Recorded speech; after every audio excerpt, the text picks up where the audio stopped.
Buddy, kali ini kita mau bahas tentang One Piece lagi. Nah, kita udah lihat nih episode yang paling terakhir dari One Piece pembahasannya. Tapi aku mau bahas yang sesuatu yang sangat spesifik, yaitu alasan kenapa bagi jadi Yonko. Nah, buat teman-teman di sini, aku mau sebelum kesana aku mau bilang dulu kalau misalkan ini bukan istilahnya spoiler ya, iyalah mungkin spoiler sedikit-sedikit gitu, tapi nggak akan ku kasih tahu banyak hal lagi yang lainnya yang lebih penting. Cuman aku yang menarik aja yang aku bahas ini yaitu tentang Yonko. Jadi intinya Yonko udah berbeda ya. Sekarang udah nggak Yonko yang 4 yang lama, yaitu sebelum Shirohige meninggal kan masih Shirohige nomor 1, terus kemudian ada Shanks, kemudian ada Kaido dan juga Big Mom yang 4 itu. Nah, kemudian kan si Shirohige kan meninggal nih karena di Marineford, dan kejadian itu kan istilahnya jadi pecah lah bajak laut Whitebird gitu kan. Nah, jadi si Shirohige meninggal, Yonko jadi 4 yang lain, yaitu Shanks masih tetap, masuklah Kurohige atau Blackbird, kemudian si Big Mom dan juga si yang terakhir Kaido. Ini kan yang 4 ini nih. Hingga suatu ketika si Luffy dan kawan-kawan, Luffy, Trafalgar Law dan Kid pergi ke Wano dan ingin menjatuhkan Kaido sebagai Yonko sebenarnya awalnya. Tapi ternyata jadi 2 nih yang kabarnya Yonko yang tumbang, yaitu Big Mom dan Kaido, karena Big Mom datang nih ke Wano. Datang ke Wano, akhirnya 2 Yonko versus 3 Worst Generation, yaitu Trafalgar Law, Kid dan juga Luffy. Tapi kan ini ada banyak aliansi yang lainnya ya. Nah, ini istilahnya gambaran besarnya, dan akhirnya tumbang, dan akhirnya Yonko ada yang baru nih yang dipublish oleh dari koran ya, yang dilihat dari koran, yaitu ini mengejutkan nih. Yang pertama nih Shanks masih tetap ya, Shanks. Yang kedua itu Blackbird, ya masih tetap lah Blackbird. Nah, yang nomor ketiga nih, tahu nggak selain Luffy? Yang terakhir kan Luffy nih. Yang nomor ketiga tahu nggak siapa? Bagi. Aku waktu pertama kali baca ini kayak, what Oda gitu kan, kayak aslilah Bagi yang jadi ini Yonko gitu kan.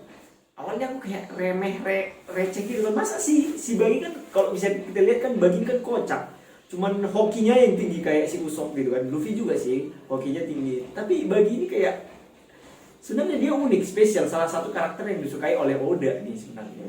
Cuman aku waktu pertama kali baca itu masih bingung, kok bisa lah si Bagi ini jadi Yonko. Padahal kan kalau misalkan syarat Yonko kan ini yang aku tahu ya. Kenapa nggak Kid dan Law jadi masuk Yonko juga? Ternyata ada syaratnya, yaitu ya dia punya pengaruh nih. Artinya punya pasukan. Bisa dibilang ada pasukan atau mungkin ada wilayah kekuasaan juga. Selain wilayah kekuasaan, kalau Luffy kan udah ada banyak banget ya flipnya ya, arminya gitu, yang mengikrarkan diri, bukan Luffy yang bilang tapi mengikrarkan diri.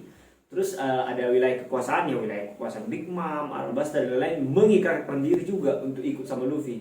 Bahkan Barto Club itu yang ngikut Luffy itu bakar benderanya si Shanks dan ganti jadi bendera Luffy. Itu kan ngeri kali kan sebenarnya, karena bagi bajak laut bendera itu salah satu yang sangat penting, bahkan lebih penting dari si nyawa mereka. Jadi kalau misalkan di scene-scene sebelumnya kan Jolly Roger ya namanya, benderanya si Luffy kan hilang tuh, jadi panik nih Zoro dan kawan-kawan gitu, sampai sebelum Luffy datang udah harus ada benderanya di situ gitu kan. Kalau kalian ingat, coba deh cek nanti.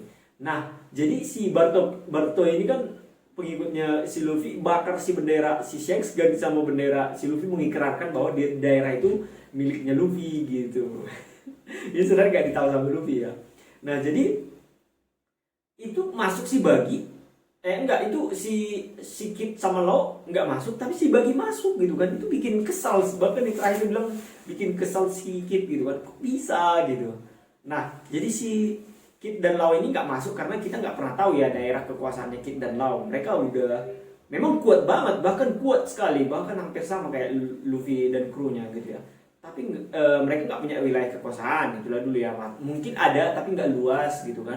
Atau yang kedua, mereka nggak punya fleet, nggak punya pasukan, nggak punya banyak pengaruh gitu. Jadi mereka kayak bajak laut yang ini aja memberontak ke world government dan lain-lain gitu, walaupun mereka memang harus diakui kekuatannya luar biasa, apalagi waktu lawan Big Mom tuh kan, Kid dan Law kan numbangin Big Mom, ngeri juga itu kekuatannya, bisa kita lihat tembus dari Wano ke atas sampai ke bawah bumi kan, bahkan kekuatannya si Kid juga ngeri banget itu waktu di chapternya Wano.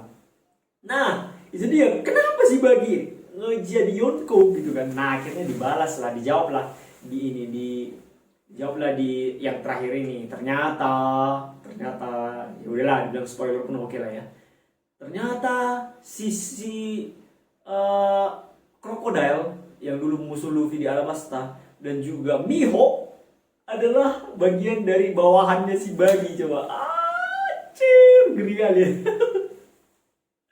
Itu kalau bayangkan si sekelas Mihawk ya. Mihawk itu kan hampir setara sama Shanks, rivalnya Shanks, ahli pedang paling luar biasa di dunia bajak laut.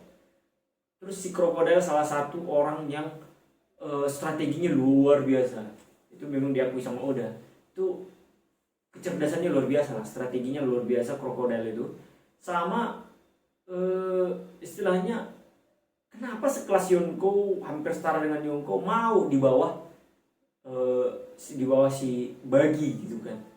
Nah ternyata si Buggy ini membuat suatu departemen atau suatu organisasi namanya Cross Guild, dan dia ini bahkan ngeri kali, bahkan dia masang bounty buat ini bahkan dia pasang bounty untuk para marinir.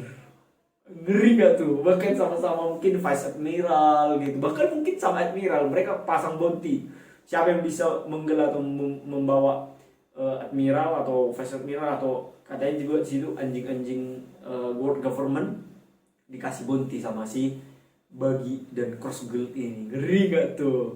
Memang si Buggy ini punya suatu yang khusus sih.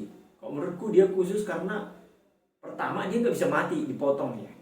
Tapi Luffy bisa ngalahin. Makanya di situ dibilang si bodoh itu katanya.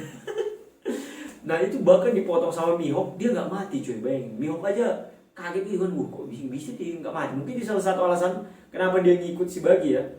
Terus yang kedua, dia pengikutnya kuat-kuat banget cuy. Dia kan dari Impel Down ya. Nah tahanan-tahanan yang lolos itu semua jadi pengikutnya dia. Bahkan fans sama si Buggy. Padahal kita tahu si Buggy itu ngeri banget kan. Sama ini juga, Buggy itu kan dulu dia nggak pengen makan buah iblis sebenarnya.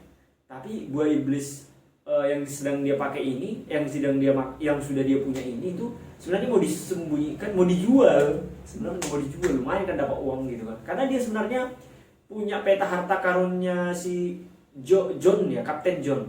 Dia udah punya peta harta karunnya Kapten John, dia mau ngambil itu sebenarnya, itu tujuannya, dan itu harus berenang. Nah, si Shanks kan ngagetin si Buggy nih. Jadi si Buggy nggak sengaja nelan si buah iblis ini gitu. Nah karena udah gak sengaja nelan, akhirnya si Buggy-nya jadi punya kekuatan buah iblis nih, buah iblis yang lawak ini, yaitu gak bisa dibelah ini, gak bisa dipotong, bahkan bisa kepisah-pisah badannya, bisa terbang lagi dia. Nah itu jadi memang itu harganya, jadi dia gak bisa berenang. Mungkin dengan adanya pasukan-pasukannya yang dari Impel Down itu, yang dulu kabur-kaburan itu, dia jadi bisa ngambil harta karunnya ini, si Kapten John ini, dan itu mungkin dibikin dia bounty-nya untuk membangun Cross Guild. Ini teori ya, ini teori.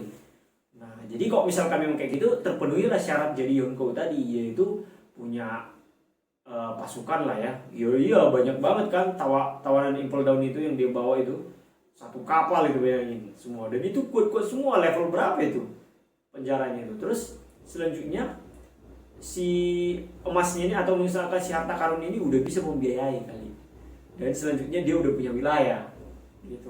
Gimana gak punya wilayah? Dia punya Crocodile sama Mihawk coba di dalam ininya, di dalam pasukannya dia. Wah itu ngeri banget, itu kuat banget sih yang tiga itu. Kalau misalkan udah punya yang tiga itu, siapa gak ketar-ketir gitu. Itu udah kayak Sanji Zoro nya si Luffy sama Jinbei nya gitu kan. Ngeri ya kan. Kocak sih banget. Tapi waktu baca itu aku ekspresi kayak what? Gitu buddy. Jadi kita lihat kelanjutannya, semoga nggak ada yang aneh-aneh lagi ya, atau aneh-aneh nggak apa-apa lah, hiburan gitu. Atau jangan-jangan Shanks waktu ketemu Gorosei dia lagi membahas satu seorang bajak laut katanya gitu kan. Jangan-jangan salah satu orang bajak laut yang dimaksudkan itu adalah Buggy. ya kan? Karena dia punya dua, yaitu si Mihawk dan si Crocodile. Bayangin kalau semuanya bersatu, ya kan? Gila sih, luar biasa. Gimana menurut kalian? Aku Rahman Purba, stay bold dan bye-bye.